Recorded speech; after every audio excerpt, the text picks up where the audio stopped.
ಜೈ ವಿಘ್ನೇಶ್ವರ. ವೆಂಕಟೇಶ್ವರ ಸ್ವಾಮಿ ದೇವಸ್ಥಾನದಿಂದ ವಾಯುವ್ಯಕ್ಕೆ Varaha guest house ಹಾದಿಯಲ್ಲಿ ಈ ನಾಗತೀರ್ಥ ಬರುತ್ತದೆ. ದೇವಸ್ಥಾನದಿಂದ ಕೇವಲ 1 ಕಿಲೋಮೀಟರ್ ದೂರದಲ್ಲಿ ಈ ನಾಗತೀರ್ಥ ಬರುತ್ತದೆ. ತಿರುಮಲ ಕಾವಲು ದೇವತೆ ಪಾಟಸಾರಿ ಗಂಗಮ್ಮ ದೇವಾಲಯ ಹಿಂಭಾಗದಲ್ಲಿ ಈ ನಾಗತೀರ್ಥ ಬರುತ್ತದೆ. ವೆಂಕಟಾಚಲ ಮಹಾತ್ಮೆಯಲ್ಲಿ ಹೇಳಿರುವಂತೆ ಈ ಶೇಷಾಚಲ ಪರ್ವತದಲ್ಲಿ 108 ಮುಖ್ಯ ತೀರ್ಥಗಳಿವೆ. ಈ ಪರ್ವತ ಪ್ರಾಂತ್ಯದಲ್ಲಿರುವ ಪ್ರತಿ ತೀರ್ಥ, ಬೆಟ್ಟ, ಮರ ಎಲ್ಲ ಭಾರಿ ವಿಶಿಷ್ಟವಾದವುಗಳು. ಆಗಿನ ಕಾಲದಲ್ಲಿ ಋಷಿಮುನಿಗಳು, ಸಾಧು ಸಂತರು ಈ ತೀರ್ಥಗಳ ಬಳಿಯಲ್ಲಿ ಕುಟೀರಗಳನ್ನು ನಿರ್ಮಿಸಿಕೊಂಡು ಜಪ ತಪಾದಿ ಸಾಧನೆಗಳಲ್ಲಿ ತೊಡಗಿಕೊಳ್ಳುತ್ತಿದ್ದರು ಎಂದು ವೆಂಕಟಾಚಲ ಮಹಾತ್ಮೆಯಲ್ಲಿ ಬರೆಯಲಾಗಿದೆ. ಈ ಶೇಷಾಚಲ ಪರ್ವತದಲ್ಲಿರುವ ಕೋಟಿ ತೀರ್ಥಗಳಲ್ಲಿ ನಾಗಗಳಿಗೆ ಸಂಬಂಧಪಟ್ಟ 2 ತೀರ್ಥಗಳಿವೆ. ಅದರಲ್ಲಿ ಒಂದು ಶೇಷತೀರ್ಥ, ಮತ್ತೊಂದು ಈ ನಾಗತೀರ್ಥ. ಆದರೆ ಶೇಷತೀರ್ಥ ಪ್ರಯಾಣ ಈ ಕಾಡಿನಲ್ಲಿ ಭಾರಿ ಪ್ರವಾಸದಾಯಕವಾದದ್ದು. ಎಲ್ಲರಿಗೂ ಅದು ಸಾಧ್ಯವಾಗುವುದಿಲ್ಲ. ಎಲ್ಲರೂ ಸುಲಭವಾಗಿ ದರ್ಶಿಸಿಕೊಳ್ಳಬಹುದಾದ ತೀರ್ಥ ಎಂದರೆ ಈ ನಾಗತೀರ್ಥ.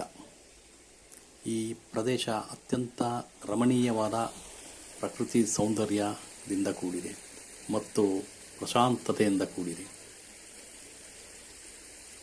ನಾಗದೋಷಗಳು ಇದ್ದವರು ಈ ನಾಗತೀರ್ಥದಲ್ಲಿ ಸ್ನಾನವನ್ನು ಆಚರಿಸಿ ಓಂ ನಮೋ ವೆಂಕಟೇಶಾಯ ಎಂಬ ಅಷ್ಟಾಕ್ಷರಿ ಮಂತ್ರವನ್ನು ಜಪಿಸಿ ತೀರ್ಥ ಸೇವನೆಯನ್ನು ಮಾಡಿ ಇಲ್ಲಿರುವ ನಾಗದೇವತೆಯನ್ನು ಪೂಜಿಸಿದರೆ ಎಂತಹ ನಾಗದೋಷವಿದ್ದರೂ ನಿವಾರಣೆಯಾಗುತ್ತದೆ ಎಂದು ವೆಂಕಟಾಚಲ ಮಹಾತ್ಮೆಯಲ್ಲಿ ಬರೆಯಲಾಗಿದೆ.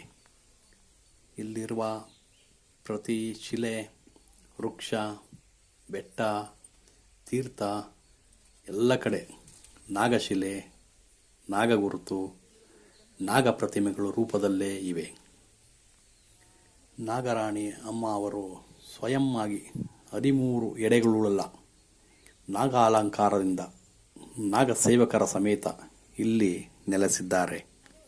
ಇಲ್ಲಿರುವಂತಹ ಈ ಶಿಲಾರೂಪ, ಪ್ರತಿರೂಪ ಪ್ರಪಂಚದಲ್ಲಿ ಎಲ್ಲೂ ಇರಲು ಸಾಧ್ಯವಿಲ್ಲ ಎಂದು ತಿರುಮಲ ದೇವಾಲಯದವರ ಅಭಿಪ್ರಾಯ. ತಿರುಮಲ ಬ್ರಹ್ಮೋತ್ಸವದಲ್ಲಿ ನಡೆಯುವ 2ನೇ ದಿನದ ಚಿಕ್ಕಶೇಷ ವಾಹನ ಇದೇ ನಾಗತೀರ್ಥಕ್ಕೆ ಸಂಬಂಧಪಟ್ಟದ್ದು. ಸ್ವಾಮಿಯವರ ದೊಡ್ಡ ಶೇಷ ವಾಹನ ಈ ಶೇಷಾಚಲ ತೀರ್ಥಕ್ಕೆ ಸಂಬಂಧಪಟ್ಟದ್ದು. ಇಲ್ಲಿ ಸ್ನಾನ ಮಾಡಿ ತೀರ್ಥ ಸೇವಿಸಿದರೆ ಎಂತಹ ಗ್ರಹದೋಷವಿದ್ದರೂ, ರಾಹುಕೇತು ದೋಷವಿದ್ದರೂ, ಯಾವುದೇ ತರಹದ ನಾಗದೋಷವಿದ್ದರೂ ವಿಮುಕ್ತಿಯಾಗಿ ಅವರಿಗೆ ಶುಭವಾಗುತ್ತದೆ ಎಂದು ಸ್ವಾಮಿಯವರ ಅನುಗ್ರಹ ದೊರಕುತ್ತದೆ, ವಂಶವೃದ್ಧಿಯಾಗುತ್ತದೆ, ಸುಖ ಸಂಪದ ಸೌಕರ್ಯಗಳು ದೊರಕುತ್ತದೆ ಎಂದು ಹೇಳಲಾಗಿದೆ. ಇಲ್ಲಿರುವ ನಾಗದೇವತೆ ವೃಕ್ಷ ಕೆತ್ತಿರುವಂಥದ್ದಲ್ಲ, ಸ್ವಯಂಭೂ ನಾಗ ಆಕಾರದಲ್ಲೇ ಈ ವೃಕ್ಷ ಇದೆ. ನಾಗಲೋಕದಿಂದ ಬಂದಂತಹ ನಾಗರಾಜ ಮತ್ತು ನಾಗರಾಣಿ ದಂಪತಿಗಳು ಸೇವಕರ ಸಮೇತರಾಗಿ ಇಲ್ಲಿ ಶಿಲಾರೂಪದಲ್ಲಿ ನೆಲೆಸಿದ್ದಾರೆ. ಇದನ್ನು ದರ್ಶಿಸಿದವರಿಗೆ ಯಾವುದೇ ರೀತಿಯ ನಾಗದೋಷ, ರಾಹುಕೇತು ದೋಷ, ಗ್ರಹದೋಷ ಉಂಟಾಗುವುದಿಲ್ಲವೆಂದು ವೆಂಕಟಾಚಲ ಮಾತ್ಮೆಯಲ್ಲಿ ಹೇಳಲಾಗಿದೆ. ಇಬ್ಬರು ನಾಗದೇವತೆಗಳು ಶಿವ ಅಪಚಾರವನ್ನು ಮಾಡಿದ್ದರಿಂದ ತಮ್ಮ ನಾಗತ್ವವನ್ನು ಕಳೆದುಕೊಂಡು ನಾಗಲೋಕದಿಂದ ಭೂಮಿಗೆ ಬೀಳುತ್ತಾರೆ. ಮತ್ತೆ ತಮ್ಮ ನಾಗತ್ವವನ್ನು ಪಡೆಯುವುದಕ್ಕಾಗಿ ಅವರು ಗೌತಮಿ ನದಿ ತೀರದಲ್ಲಿ ಅನೇಕ ವರ್ಷಗಳು ತಪಸ್ಸನ್ನು ಆಚರಿಸಿದರೂ ದೋಷ ಪರಿಹಾರವಾಗದೆ ಈ ವೆಂಕಟಾಚಲಕ್ಕೆ ಬಂದು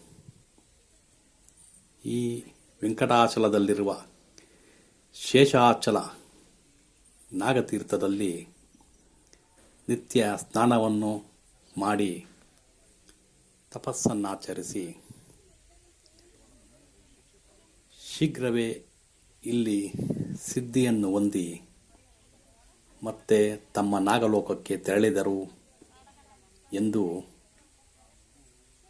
ಶಿವಪುರಾಣದಲ್ಲಿ ಹೇಳಲ್ಪಟ್ಟಿದೆ. ಓಂ ನಮೋ ವೆಂಕಟೇಶಾಯ.